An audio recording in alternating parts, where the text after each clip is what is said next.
अब ध्रुव जी के वंश में राजा अंग हुए, राजा बैन हुए। राजा बैन बड़े ही पाखंडी राजा हुए। उन्होंने उनके राज्य में जितने भी मंदिर थे उन सब की मूर्तियां हटवाकर अपनी मूर्ति लगवाई थी। और ऐसा भी नहीं कि वो ये कह दे कि भाई मैं राजा हूं, कुछ भी कर सकता हूं। वो इसका तर्क देते।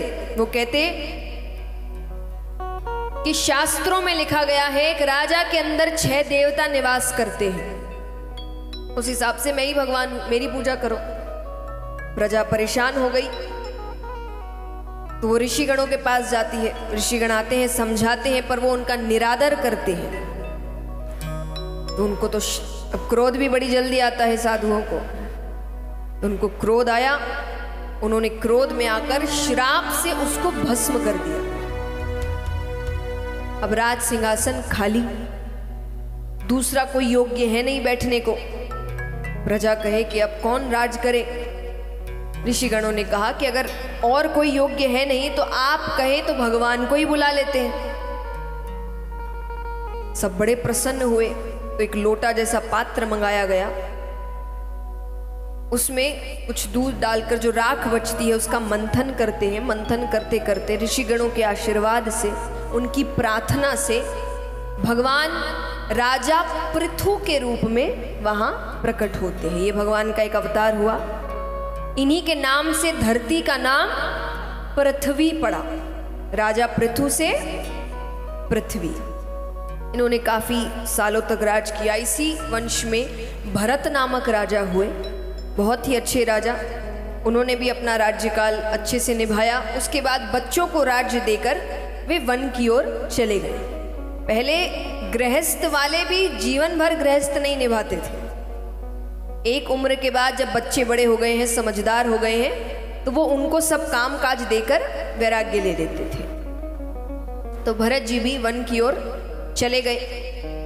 अब एक दिन भरत जी नदी में स्नान कर रहे थे कि एक तरफ कुछ मृगों का समूह था। मृग यानी हिरन। तो मृगों का समूह था, उसमें एक मृग मादा भी थी जो गर्भवती थी। तो अचानक से सिंह की गर्जना होती है। तो डर के मारे जितने भी मृग है वो दूसरी ओर छलांग लगाने लगे। तो उस मृग मादा ने भी छलांग लगाई, पर छलांग के चक्कर में उसके गर्भ से बालक गिर गया। अब इस तरीके से संतान होने के कारण उसकी तो मृत्यु हो गई, पर उस बालक को भरत जी ने पकड़ लिया। अब उनके सामने ही उसकी माता की मृत्यु हुई। तो भरत जी ने सोचा कि अब ये छोटा सा बच्चा ही कैसे रहेगा।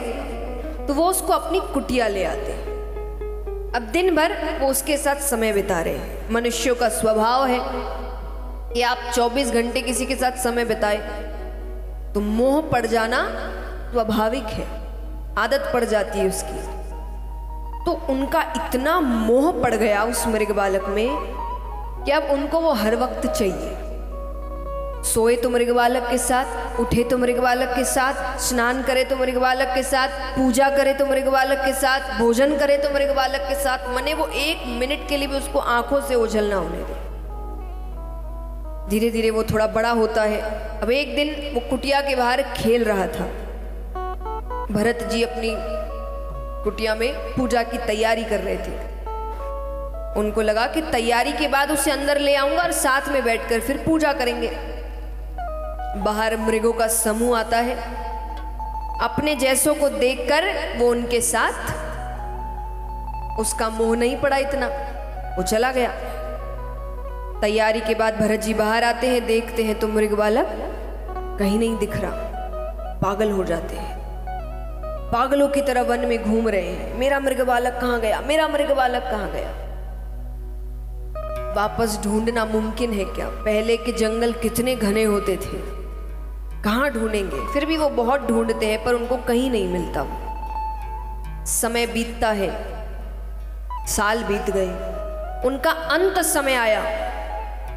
अंत समय में भी उनके मुख में एक ही नाम है, मेरा मृग बालक कहाँ गया। जब भगवान का नाम लेना चाहिए था तब भी उनके मुख में केवल उस मृग बालक का नाम है। कहते हैं जिस अंत समय में जिसका नाम लो वही योनि प्राप्त होती है।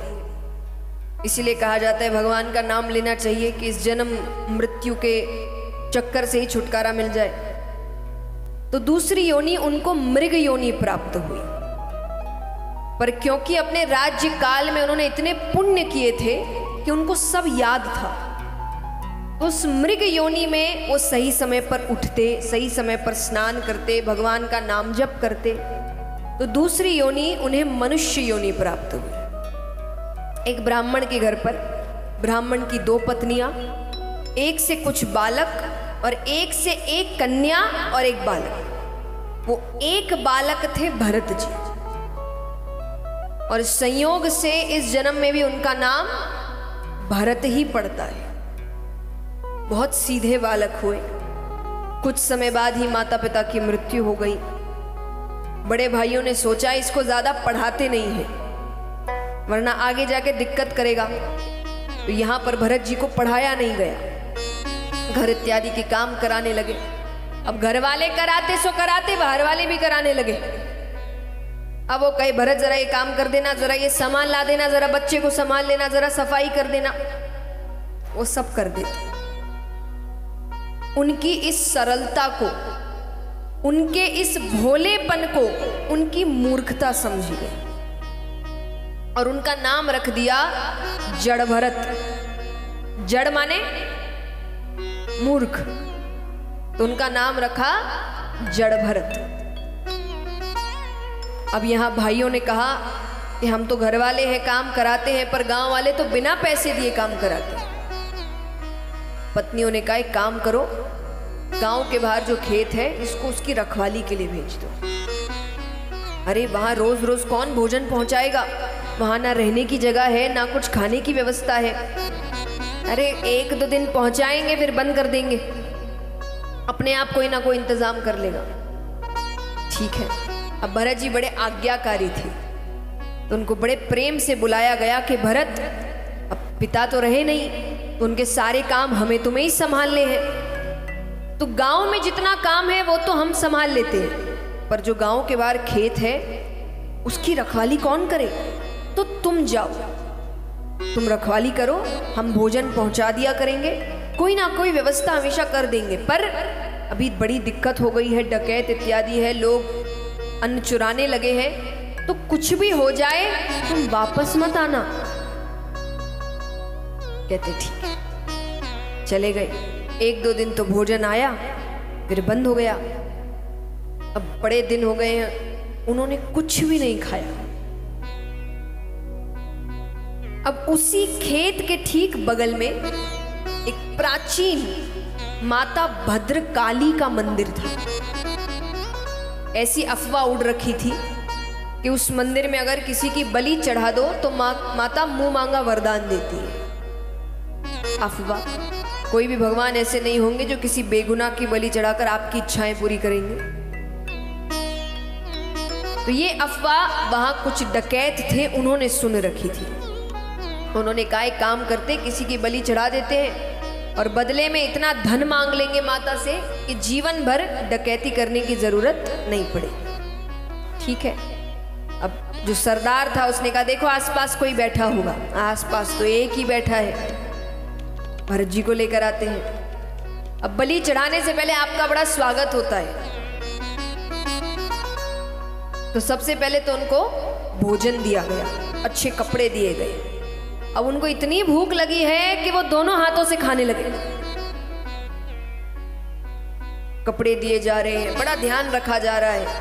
इसीलिए कहते हैं जब ऐसा कोई व्यक्ति जो जिसके साथ आपकी ज्यादा बनती नहीं हो या कोई इतना रिश्ता है नहीं, वो ज्यादा ही मीठा बने तो समझ जाना क्योंकि बलि चढ़ने से पहले के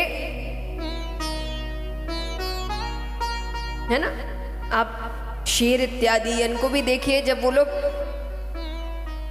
किसी पर शिकार करते हैं तो पहले 2 कदम पीछे लेते हैं और फिर कूदते हैं। तो पीछे क्या है? ये मिठास है।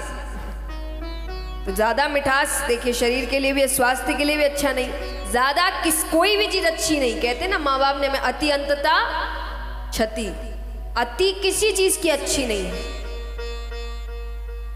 आप अच्छी से अच्छी चीज भी दुनिया की निकाल लीजिए कि ये तो स्वास्थ्य के लिए, वो उसकी भी अति खराब ही करेगी आपके लिए। अति किसी चीज की अच्छी नहीं। तो उनका बड़ा स्वागत किया जा रहा है। और जब उन्होंने पेट भर गया तो एक डकैत को अपने पास बुलाया कि आज कोई उत्सव है क्या, मेरा इतना स्वागत किया जा रहा है। तो उसने कहा नहीं, आज तुम्हारी बलि चढ़ाई जाएगी। भरत जी ने कहा तो एक काम करो, रोज मेरी बलि चढ़ा दिया करो, पर मुझे भोजन दे दिया करो, मैं यहीं रहता हूं। डकैत ने कहा कितना मूर्ख है ये, इसको बलि का मतलब भी नहीं पता। सरदार ने कहा अच्छी बात है, दिक्कत नहीं करेगा, कोई भी कहानी बना के इसकी बलि चढ़ा दे। ठीक है। अब यहां पर वो सरदार आता है, भरत जी के पास आकर कहता है तुमने सही कहा, आज एक बहुत बड़ा उत्सव है, मंदिर में उत्सव चल रहा है और अभी कुछ ही देर में माता दर्शन देने आने वाली है, तो चलो चलो हम भी वहीं जा रहे हैं। उनको ले गए, उनको कहते हैं बैठ जाओ, घुटने पर हाथ जोड़कर सर झुकाकर आंखें बंद कर दी। माता दर्शन देने आई, वो बैठ गए, उसने तलवार निकाली। अब वो मारने ही लगता है कि वहां पर साक्षात माता भद्रकाली प्रकट होती है। बोलिए काली भद्रकाली की। कहते हैं ना, जो खुद की चिंता नहीं करते उनकी चिंता भगवान करते हैं। यहां पर माता आती है, उनका युद्ध होता है उन डकैतों के साथ।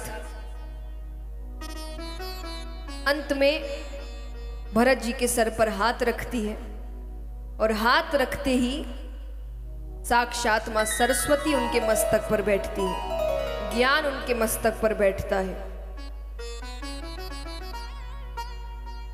तो सुखदेव जी यही ये समझाते हैं कि जो भोले भक्त होते हैं, जो खुद की चिंता नहीं करते, उनकी चिंता हमेशा भगवान करते।